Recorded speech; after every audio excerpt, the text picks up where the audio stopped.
Stop telling new chicken keepers to ferment their chicken feed.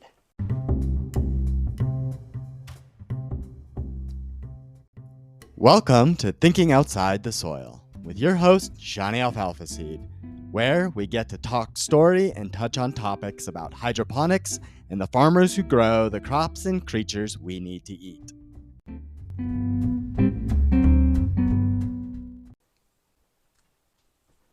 Good morning, and hello from Blooming Health Farms, and thank you for being with me on another beautiful morning. I have been thinking about this a lot, and I know what I'm about to say is going to ruffle a lot of feathers out there, but I want to tell people to stop telling new chicken keepers to ferment their chicken feed. Now, I have read over the many years and years of looking at the different things that we all got to do to take care of our chickens. And one of the number one pieces of advice that I see with feeding chickens is to tell people to ferment their chicken feed. So today I wanted to just really talk about some of those things and point out some of the challenges and flaws that we have seen and come across when trying to feed our chickens feed. So, as you know, chickens need a specific diet in order to be as healthy and happy as they can. And chickens, like us as humans, have different nutritional needs at different stages in their life. So I talked a lot about chicks over the last couple episodes, and our chicks use a specific feed that is formulated for their digestion. It's typically higher in protein, and it's mashed or it's powderized or pulverized so much so that it's really easy for them to digest. And then as they get older, we don't need to make it as fine or as powdery, and we want to change that nutritional profile.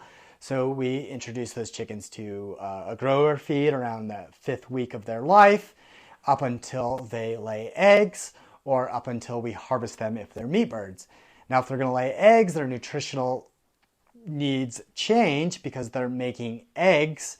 So they're going to need different levels of protein, and then they're going to need those minerals, specifically like calcium.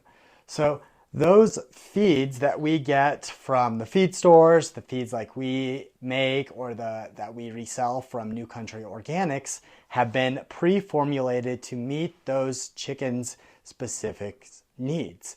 Now, what I want to do is put a caveat on there is that we often advise people to not feed their chickens things that chickens don't eat on a regular basis. And some of the pieces of advice out there are: don't feed your chicken treats, be careful of the amount of scraps or composting stuff because it's going to affect their diet, and it might make them not lay eggs in the way that you're expecting, or there could be other challenges and complications that come out of that. So with that caveat there, I want to ask, why are people saying to formulate this feed that is in these bags? Why are we saying go ferment this feed? And the answer is typically, well, fermentation makes this feed better. Now, I'm not going to dispute that the fermentation process can give nutritional benefits. It can add enzymes and unlock other aspects of the nutrition in the feed. But that feed has been formulated to give those chickens a specific nutritional profile as it is before fermenting. So we're going to take the premise that we know more than what the poultry nutritionists know, and we're going to go ahead and just do whatever we want and ferment the feed and change it because it's quote unquote healthier. Well, there's some real weird things that need to come in that. So we don't recommend fermenting feed that you get in those bags that's been formulated for chickens. And the main reason is because it's been formulated for those chickens to get the proper nutrition that they need. And the other aspect is fermentation is a biological process that most new chicken keepers aren't familiar with. And that unfamiliarity can lead to even more problems or challenges along the line.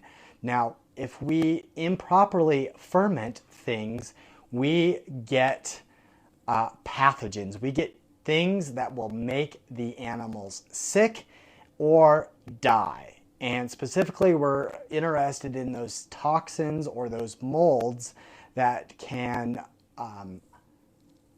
basically grow in that fermentation environment. So when that feed is undergoing fermentation, it's conducive for other organisms that exist, naturally occurring organisms, mind you, and it will allow them to grow, to proliferate, to go in there.